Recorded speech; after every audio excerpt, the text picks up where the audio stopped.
Салам достор, каналыма кош келиңиздер. Эгер сизде дагы мына ушуга окшогон эт бышкан таза шорпо бар болсо, анда бул видео мүмкүн сизге пайдалуу болот. Келиңиздер чогуу жасайлы.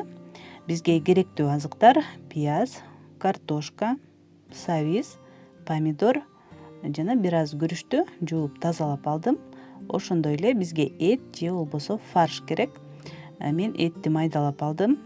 Эт менен чогуу мен бүгүн койдун жүрөгүн жана көк боорун колдонуп жатам. Майдалап алабыз. Сиздерге да сунуштап кетмекчүмүн, эгер болсо албетте. Анткени тамагыбызга өзгөчө даам берди. Баардыгын салып, көк пиязды кошуп, татымына жараша туз, кара мурч жана кориандр кошуп, жакшылап аралаштырып алабыз.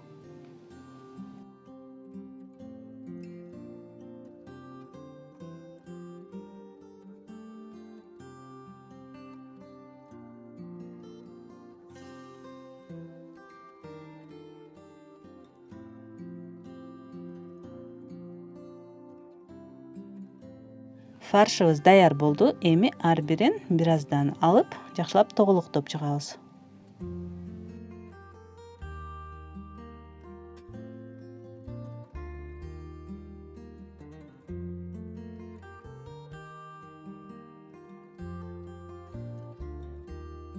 Баардыгын тоголоктоп бүткөндөн кийин тоңдургучка 15-20 мүнөткө коюп коебуз.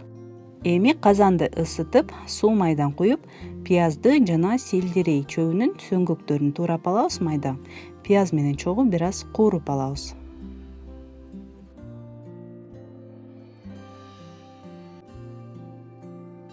Татымына жараша туз, кара мурч жана таттуу кызыл калемпир, паприка деп коебуз. Ошондон кошсок шорпобузга жакшы өң берет.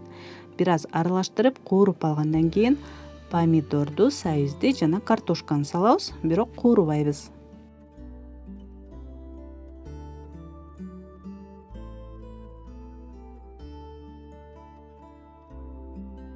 Тамагыбыздын өлчөмүнө жараша, мисалы 1 кружка суу куйсак, 2 кружка шорпо куябыз да кайнаганча күтөбүз.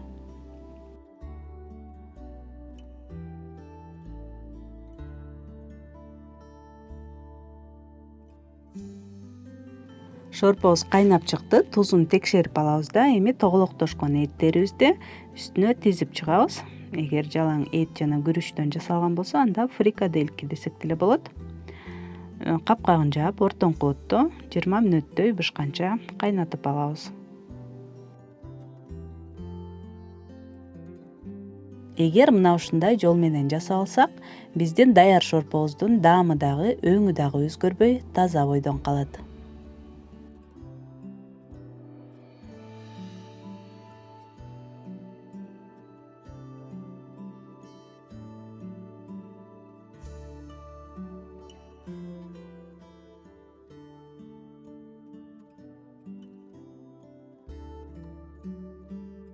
Достор, мына ушундай жеңил жана өзгөчө даамдуу биздин шорпобуз да даяр болду. Тамагыңыздар ар дайым таттуу болсун. Ал эми менин видеолорумду көрүп, комментарий жазып, лайк басып колдоп жатканыңыздар үчүн чоң рахмат. Каттала элек болсоңуз, катталып коюңуз. Алдыда көптөгөн кызыктуу рецепттер болмокчу. Көргөнүңүздөр үчүн чоң рахмат. Кийинки видеолордон көрүшкөнчө саламатта калыңыздар.